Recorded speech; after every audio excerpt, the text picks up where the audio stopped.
Pemirsa, Barreskrim Polri siapkan pasal untuk terduga pelaku pemalsuan sertifikat hak guna bangunan terkait dengan kasus pagar laut sepanjang 30,16 km di kawasan Paku Haji, Tangerang, Banten.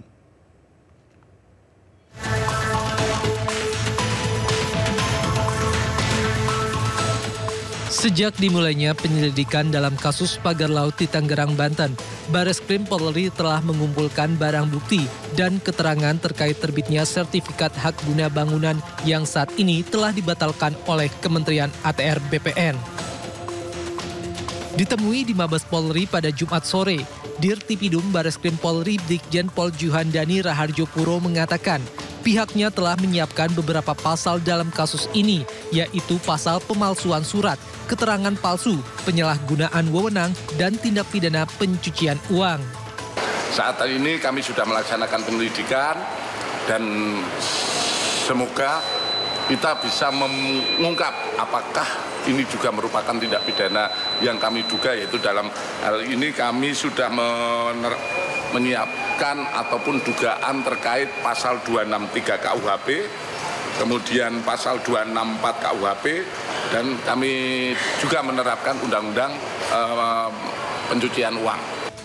Selain itu, pihaknya juga telah berkoordinasi dengan Kementerian Kelautan dan Perikanan, Kementerian ATR BPN, dan Kejaksaan RI dalam proses penyelidikan kasus pagar laut sepanjang 30,16 km di kawasan Paku Haji, Tangerang, Banten.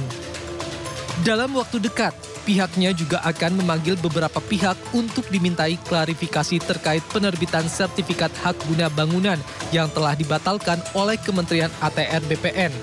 Di antaranya Lurah, pihak Kementerian ATR BPN, serta pihak Badan Pertanahan Nasional. Dari Jakarta, Rizky Falupi, iNews melaporkan. Sementara mantan Ketua KPK Abraham Samad bersama dengan koalisi masyarakat sipil melaporkan dugaan korupsi penerbitan sertifikat pagar laut ke KPK. Mereka menduga ada dugaan suap dan gratifikasi dalam penerbitan sertifikat tersebut.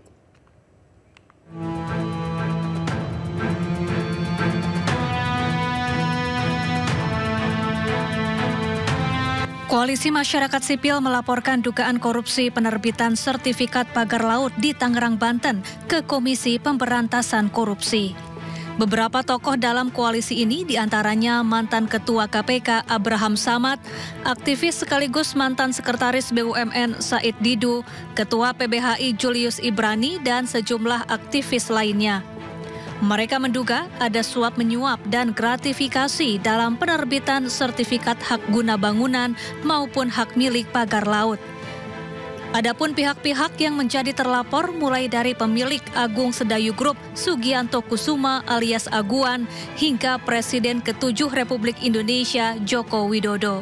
Kita membawa laporannya juga yang sudah dibuat oleh teman-teman koalisi, yaitu dugaan korupsi ya yang terjadi di proyeknya ya, saya katakan di proyek strategis nasional PIK 2. Jadi kita ingin KPK lebih konsentrasi ya, menelisik, melakukan investigasi terhadap proyek strategis nasional. Karena kita melihat di dalamnya bahwa kuat dugaan telah terjadi tindak pidana korupsi di dalam penetapannya sebagai proyek strategis nasional. Karena KPK punya kewenangan untuk melakukan pemeriksaan terhadap penyelenggara negara, baik yang ada di tingkat daerah maupun yang ada di tingkat pusat. Pimpinan KPK kemudian menerima audiensi Koalisi Masyarakat Sipil sebagai bentuk pelibatan publik dalam upaya pemberantasan korupsi. Sebelumnya, Koordinator Masyarakat Anti Korupsi juga telah melaporkan dugaan korupsi sertifikat pagar laut ke KPK dan melaporkan 2 nama menteri Kamis pekan lalu. Dari Jakarta, Tim Liputan iNews melaporkan. Informasi lainnya, pemirsa, Menteri Agraria dan Tata Ruang sekaligus Kepala Badan Pertanahan Nasional Nusron Wahid menyerahkan pengusutan unsur pidana yang diduga dilakukan ke anak buahnya ke aparat penegak hukum. Nah, karena itu yang bersangkutan sudah kita tetapkan untuk dijatuhin sanksi. Nah, karena produknya itu adalah produk tata usaha negara, KATUN, keputusan tata usaha negara, maka sanksinya adalah sanksi administrasi negara, yaitu adalah masalah dicopot dan sebagainya. Kecuali kalau di situ ada unsur-unsur mens rea. Misal dia yang bersangkutan terima suap, terima sogokan atau apa, itu baru masuk ranah pidana. Tapi tidak menutup kemungkinan dokumen-dokumen yang disajikan oleh pihak-pihak pemohon itu adalah dokumen-dokumen yang tidak benar. Misal dokumen palsu atau dokumen apa, nah itu mungkin bisa masuk dalam ranah pidana. Di ranah pidananya adalah pemalsuan dokumen. Nggak tahu aku, kalau itu saya nggak tahu. Ya, sepanjang pemeriksaan kita ya memang belum menemukan itu kalau di internal kita.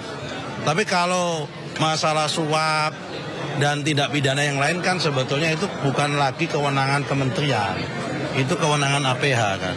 Bisa di polisi, bisa di kejaksaan, dan mereka APH hari ini sudah ongoing jalan.